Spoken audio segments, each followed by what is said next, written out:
Assalamualaikum warahmatullahi wabarakatuh. Selamat datang kembali di channel Hainal Firdaus. Oke teman-teman, kita akan melanjutkan lagi mengi'rabi kitab Fathul Qorib, yang mana ini adalah pasal tentang wadah yang terbuat dari emas dan perak. Jadi melanjutkan yang kemarin ya, dan langsung saja kita mulai.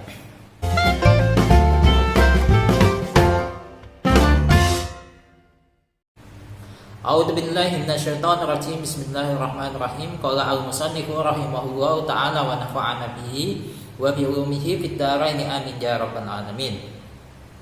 Ay ghairi dhahabi wal fiddati minal awani an-nafisati ka ina iyaqutin wa yahrumu al-ina'u al-mudabbabu bidabbati fiddatin kabiratin urfan lizinatin.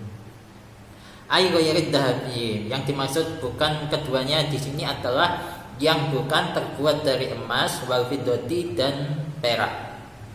Nah, ghairi hima yang dimaksud di sini adalah minal awani, yakni berupa wadah an-nafisati yang berharga. Contohnya itu kaina iyakutin, seperti wadah yang terbuat dari yakut. Yakut itu permata yang berwarna merah, ya kan? Kemudian selanjutnya wa yahrumu al-ina'u al-mudabbabu bidabbati fiddatin kabiratin urfan. Diharapkan menggunakan wadah yang dilapisi dengan lapisan perak yang banyak atau ya mayoritas, maksudnya itu kebanyakan itu dilapisi dengan perak. Ukurannya itu urfan, menurut kebiasaan. Tujuannya lizinatin, untuk perhiasan, mungkin untuk pajangan ya, mungkin saja. Itu haram kalau digunakan ya. Jadi terjemahnya kurang lebihnya seperti itu. Sekarang kita menuju ke analisis. Ay ghairi dhahabi. Di sini ay merupakan huruf tafsir, kemudian ghairi dhahabi sebenarnya enggak cuma di sini sih, ghairi dhahabi wa fiddati, lengkapnya gitu. Jadi ghairi dhahabi wal fiddati ini merupakan tafsiran dari ghairi hima yang sebelumnya ya. Hima itu maksudnya adalah dahab sama fiddah ya. Tapi kalau kita pelajari satu-satu ya, ghairi dhahabi dulu, kemudian wal fiddati ya.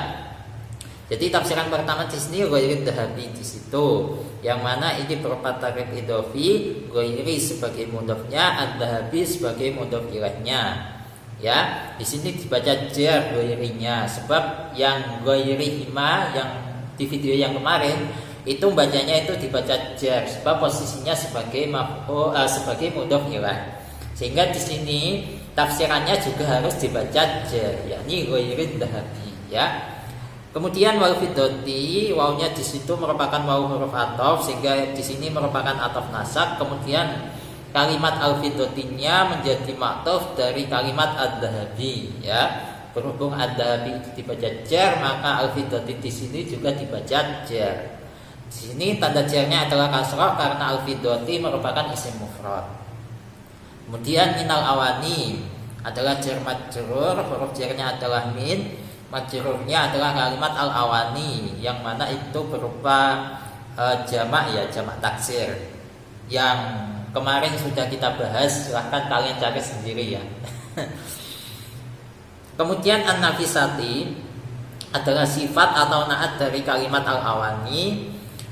Ya, kalau kita perhatikan al-awani di situ berupa makrifat, di sini an-nafisati juga berupa makrifat. Al-awani di situ dibaca jar, an-nafisati juga dibaca jar. Al-awani di situ berupa muannas ya, maka an-nafisat di sini juga muannas.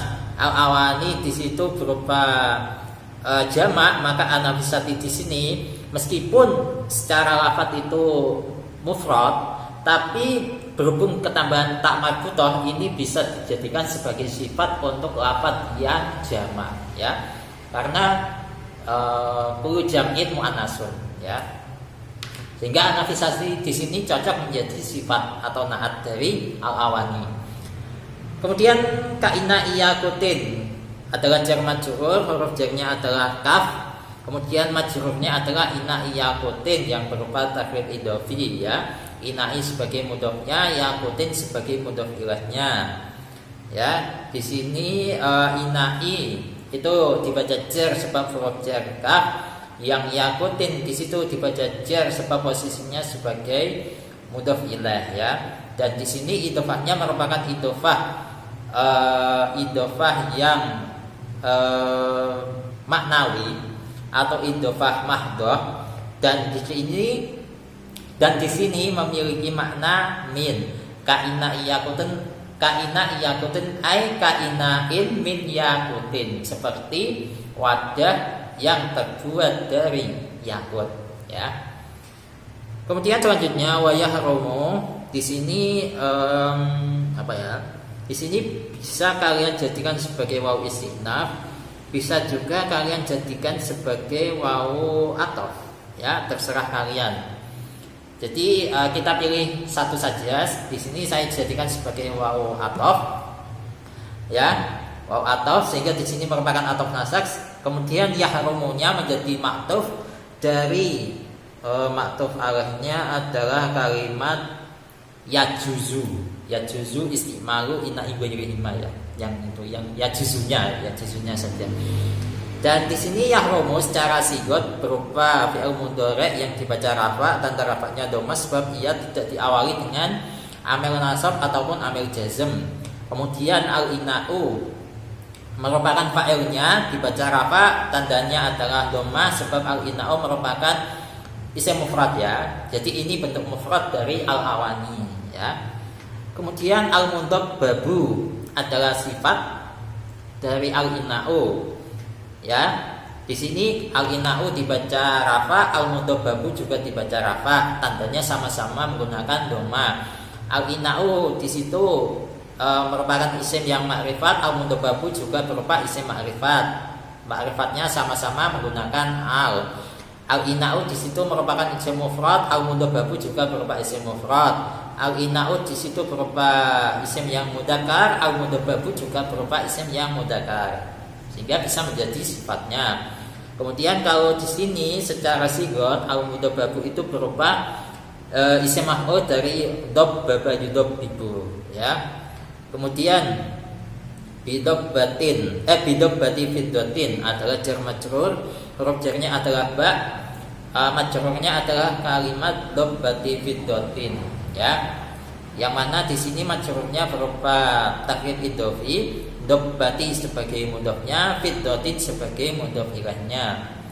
Kemudian kabiratin adalah sifat atau naat dari, nah ini dari, kalau saya lebih menjadikan ia sifat ke kalimat dobbatin yang kabiratin ya.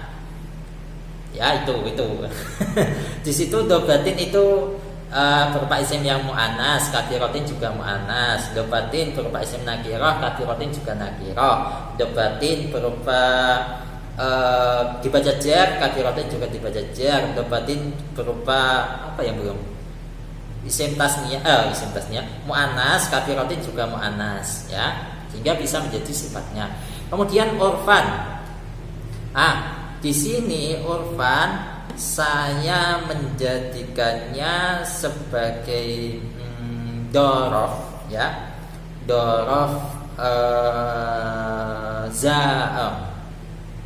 dorof zaman. Urfan ay fil urfi ya, kebiasaan itu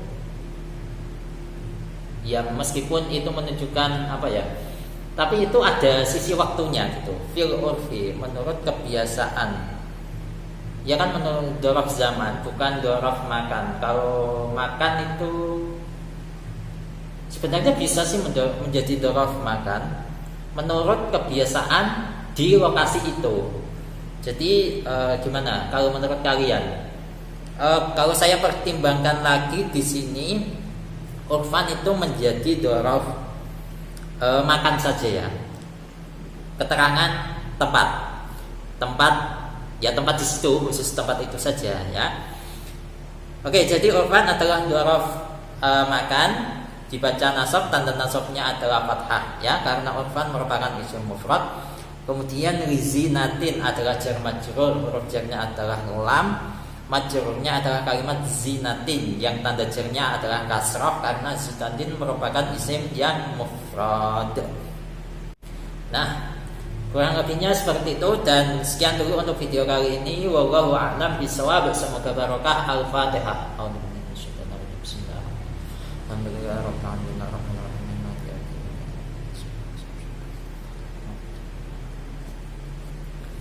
Insyaallah pembahasan selanjutnya akan kita teruskan di video selanjutnya. Wassalamualaikum warahmatullahi wabarakatuh.